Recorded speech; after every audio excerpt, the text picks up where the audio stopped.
so diving back into this then, what was the timeline like?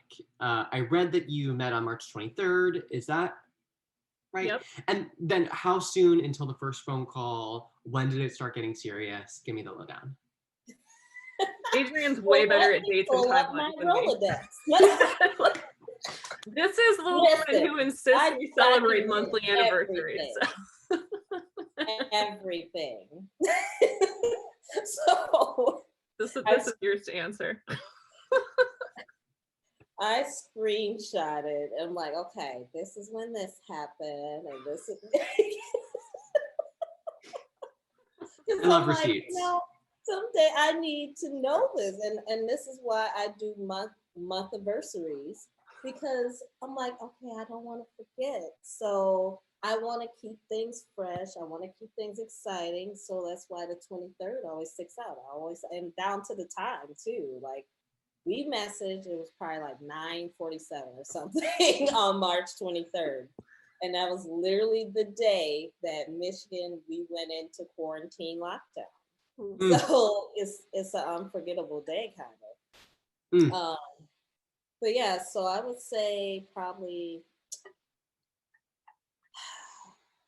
2 weeks maybe after. Before we talked on the phone? Yeah. I honestly have no idea.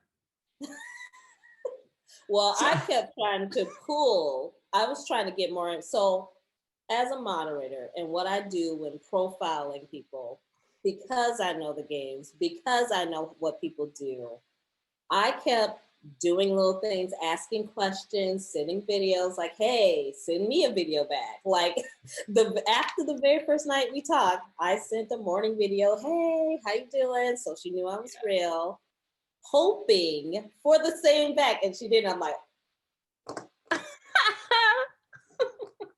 I'm just like, okay. I've seen this where people really play that profile so real that, you know, they get you talking so far in and then all of a sudden they're fake. I've had it happen. So I'm very cautious. I'm like pulling. Like, okay, come on, give me a photo. Like, what do you look like today? What are you wearing? This is what I'm wearing. And she sent a picture. I'm like, okay, that could be an old picture. Let me check the date on this, the back end. Like, yes. The best. Yeah. And can you talk me through that first weekend when you actually did meet? How you decided to do it? If it was pandemic proofed, all of that good stuff. It was pandemic proofed. Adrian got tested before because that first one was after a lot of the like protests and stuff had started, right? Yes. Yeah. So I'm immunocompromised, so I couldn't really be out doing stuff. So I was like strictly at home. So before we met up, she got tested and we found an Airbnb like halfway between where each of us live.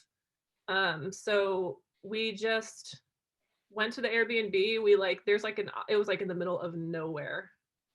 In Amish country, basically. Love that.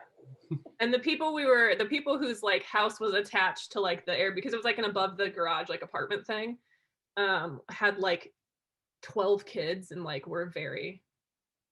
it was just, anyway, you can go ahead and tell him some of the rest of the stuff, because we always joke about how like our first weekend was like out. If somebody wrote it, I like wouldn't believe that it actually happened. Like I'd be like, that is just like a lesbian like novella.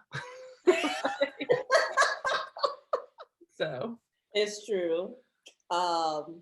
Because like so when we first got to see each other, she was trembling. It was like that nervousness of actually finally getting to touch and see each other for the first time.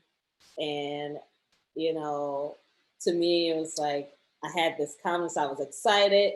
And then once I had her in my arms, it calmed. I'm like, okay, I got her. We're here. This is happening. So like I said, the people who own the place, they actually owned a pretzel shop and everything. And we were like kind of getting into it, finally, making out and everything. And I'm sensitive to hearing everything. And she's like gone and into me and everything. I'm like, somebody's knocking. She's like, what? I didn't hear that. I'm like, no, I promise you, someone is downstairs right now. Sure enough, there's one of their kids bringing us pretzels from their business. I could not, but like I heard nothing. Like I was like, no. So when there was actually someone there, I was like, oh my God. So now anytime she's like, I hear something, I'm like, okay, what is it? Like, let's check it out.